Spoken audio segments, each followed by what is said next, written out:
Hello. അപ്പോൾ രാവിലെ വെയിലൊക്കെ കണ്ട സ്ഥിതിക്ക് നമുക്ക് മുറ്റമൊക്കെ ഒന്ന് വൃത്തിയാക്കാമെന്നും പറഞ്ഞ് ഇറങ്ങിയതാണ്. ചെടിച്ചട്ടികളൊക്കെ ദേ ഈ തിട്ടയുടെ സൈഡിൽ ഇങ്ങനെ അടുക്കി അടുക്കി വെക്കുന്നുണ്ട്. അപ്പോൾ ഈ ചെടിച്ചട്ടികളൊക്കെ ഇങ്ങനെ അടുക്കി അടുക്കി വെക്കുമ്പോൾ ഞാൻ തന്നെ വിചാരിക്കും, ദൈവമേ ഇത്രയും ചെടിച്ചട്ടികൾ എൻ്റെ കയ്യിൽ തന്നെ ഉണ്ടായിരുന്നോ എന്ന്.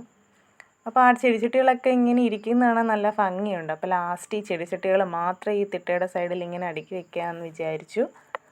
അപ്പോൾ നമ്മൾ ആ സൈഡിൽ നിന്ന് എല്ലാ സാധനങ്ങളും എടുത്ത് ഈ മുറ്റത്ത് വെച്ച് അതിൻ്റെ ഇടയിൽ കൺമണി അങ്കൻവാടി പോകാനൊക്കെ ഒരുങ്ങി നിൽപ്പുണ്ട്. അപ്പോൾ ഇവിടെ കുറേ പ്ലാസ്റ്റിക്കൊക്കെ ഉണ്ട്. ആ പ്ലാസ്റ്റിക്കൊക്കെ വിത്തൊക്കെ മുളപ്പിക്കാൻ വേണ്ടി ഞാൻ സൈഡിലോട്ട് എടുത്ത് വെച്ചതാണ്.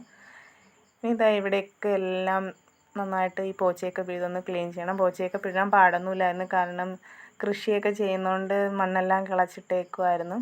ഇത് ഇങ്ങനെ ഈ ചെറിയ സ്ഥലങ്ങളിൽ മാത്രമേ ഉള്ളൂ ഇത്രയും ഹാർഡായിട്ട് ചെത്തേണ്ടി വന്നത്. ബാക്കിയെല്ലാം പെട്ടെന്ന് പോകുന്നു. അപ്പോൾ ഇനി അവിടെയൊക്കെ ഒന്ന് ചെത്തി ക്ലീൻ ചെയ്തിട്ട് വരാം. വീഡിയോ കാണുമ്പോൾ നല്ല ഫാസ്റ്റാണെങ്കിലും അതിൻ്റെ പ്രോസസ്സിങ് വളരെ പാടായിരുന്നു. അപ്പോൾ അതാ ഇനി കുറച്ച് ശിഖരങ്ങളൊക്കെ വെട്ടിക്കൊടുക്കണം.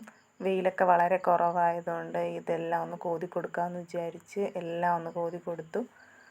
അപ്പോൾ ദേ നമ്മൾ ഈ കല്ലും എല്ലാം മാറ്റി അവിടെ നിന്ന് കരിയിലെല്ലാം തൂത്ത് കൂട്ടുകയാണ്.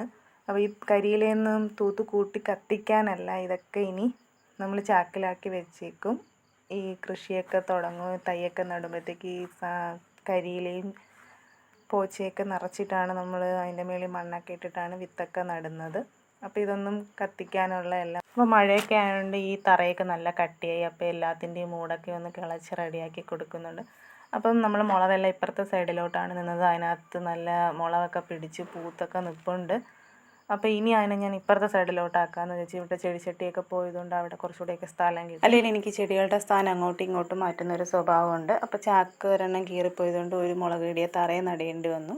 അപ്പോൾ ബാക്കി ചാക്കുകളിലൊക്കെ ഇങ്ങനെ മണ്ണൊക്കെ കുറവായതുകൊണ്ട് ഞാൻ ഇതുപോലെ കരിയിലയും പോച്ചയൊക്കെ നിറച്ച് അതിൻ്റെ മുകളിൽ മണ്ണൊക്കെ ഇട്ട് താഴെ നിൽക്കുന്ന കുറച്ച് ഇലകളൊക്കെ ഇങ്ങനെ റിമൂവ് ചെയ്ത് കളഞ്ഞ് അതിനെ സെറ്റ് ചെയ്ത് വെച്ചിട്ടുണ്ട്. അപ്പോൾ ബാക്കി എല്ലാ ചെടികളെയും ഇതേപോലെ ഞാൻ റീഅറേഞ്ച് ചെയ്ത് വെക്കാൻ വേണ്ടി സെറ്റ് ചെയ്ത് വെച്ചിട്ടുണ്ട്. അപ്പോൾ അതേ നോക്കിയപ്പോഴത്തേക്കൊരു റോസാപ്പൂ ചെടി പൂവൊക്കെ ഇട്ട് നിൽപ്പുണ്ട്. അപ്പോൾ അതിൻ്റെ പോട്ടൊക്കെ ഒന്ന് കീറിപ്പോയി. അപ്പോൾ ഞാൻ കേക്കൊക്കെ എടുക്കുന്നൊരു ലാഘവത്തോടെ അതിനെ എടുത്ത് മറ്റേ ഈ ചട്ടിയിലോട്ട് മാറ്റി. അപ്പോൾ ഈ ചെടിച്ചട്ടിയിലൊരു വഴുതനങ്ങ ചെടി ഉണ്ടായിരുന്നു, അതിനെ നമ്മളൊരു ചാക്കിലോട്ട് മാറ്റി. പിന്നെ ഈ റോസാപ്പൂ ചെടിച്ചട്ടി നിൽക്കുന്ന കാണാനാണ് ഭംഗി എന്നുള്ളതുകൊണ്ടാണ് നമ്മൾ ഈ ചെടിച്ചട്ടിയിലോട്ട് മാറ്റിയത്.